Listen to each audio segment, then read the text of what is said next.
and started the rescue operation. One of the preoccupations it got, will they still pay me? Will the BBC still pay me because I can't do my work? And it was one of these lovely irrational things that happened. You know, when you're occupied with something like that.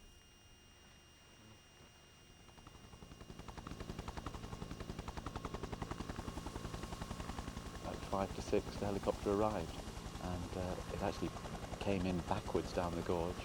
Its rotor's very, very close to the wall, and a couple of winchmen, rescue medics, dropped down on wires with a stretcher, and Marcus was very gingerly moved into the stretcher. Everything was clipped away, and then he was dragged up into the thing, and 15 minutes later he was in Santander.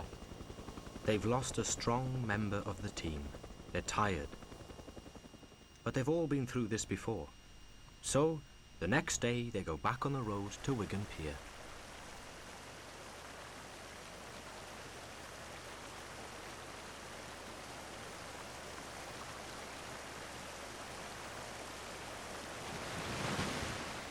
There's obviously a sump there, which does look quite inviting, but the carry to it is very necky.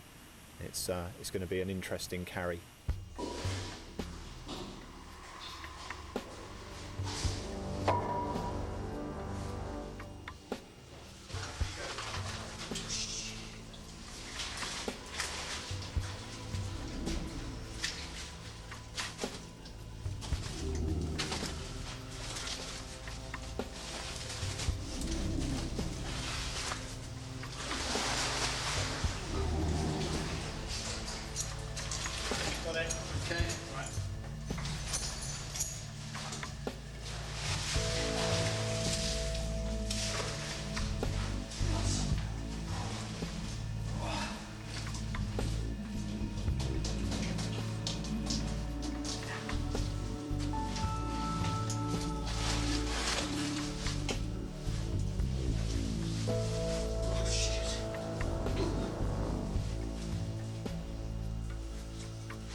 Phil, don't even go there. Not for 5 minutes.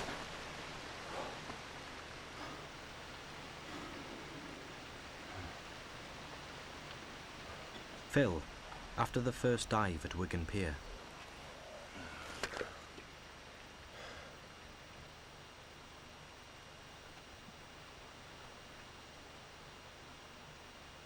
Another dead end? Not at all. Despite appearances, Phil has every reason to celebrate, although he won't be able to share his discoveries with the outside world. Funny bruise.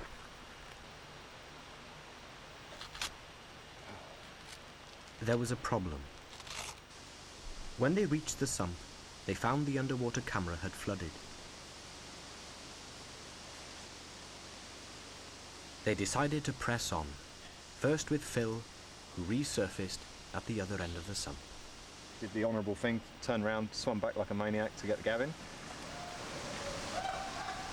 So what we then did was we shared kit. Phil came back out. I took one of his cylinders. We both dove through on one cylinder. It's quite fun pulling yourself through with no fins and no dive lights either, because the carbides go out as soon as you're underwater. So I've got one handheld film light, no fins, crawling along the sump with one hand and a single tank, which was fine for a 20-metre sump. And him swimming alongside, making sure I wasn't about to die. And then out the other side, which was great, you know, we climbed the waterfall that Phil had seen. Another section of dry, well not dry passage, but stream passage, another small waterfall, straight into another sump pool.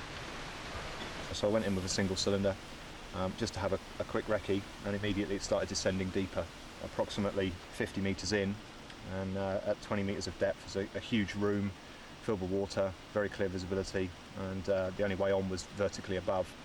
But on a single cylinder that was a bit too necky, so I turned around and went back. Gavin kitted up in both cylinders and set off. Came back after about 15 minutes and said that he'd basically run out of line, which was fantastic, because that meant between sumps 1 and sump 2 we've laid 90 metres of line today, which is absolutely awesome. That's the best end to a cave diving trip you'll ever see.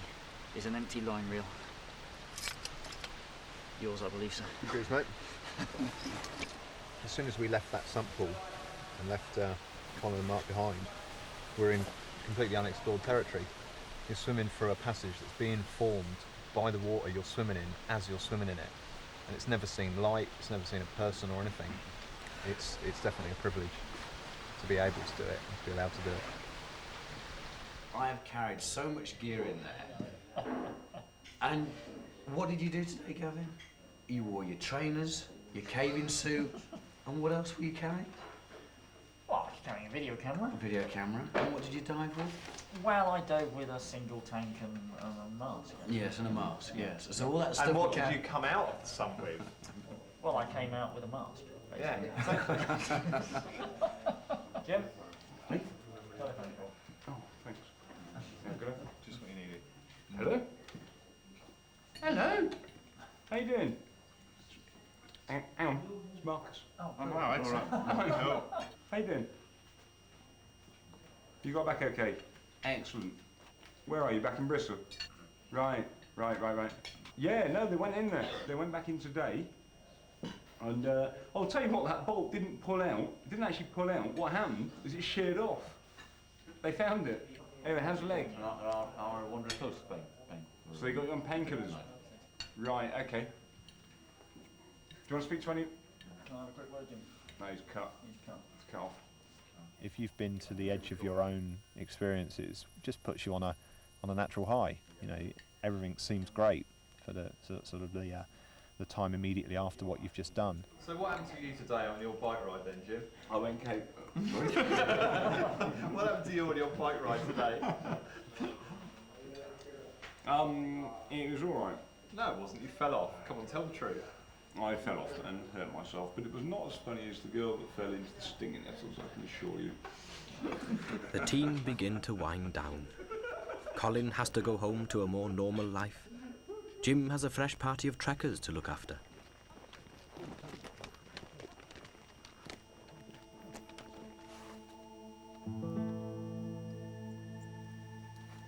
Mark, Gavin and Phil, though, can't resist one last trip into the cave. An undived sump is a bit of a magnet, you know.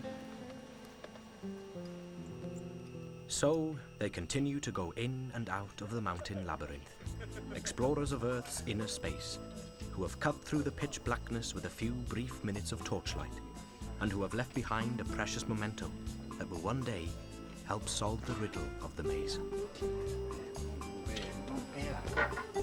I guess the story ends today in a very similar way, with another 125 metres of sump, and it's still going. We're out of time, basically. We have to go home. Somebody else will pick it up, or we'll come back, or whatever. I doubt if I'll come back to this cave. I'm happy.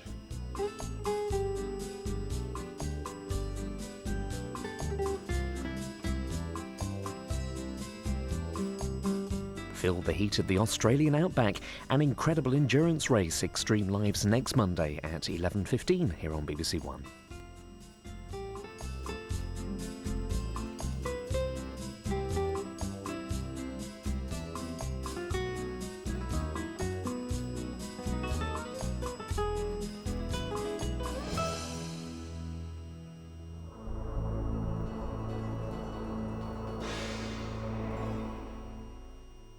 And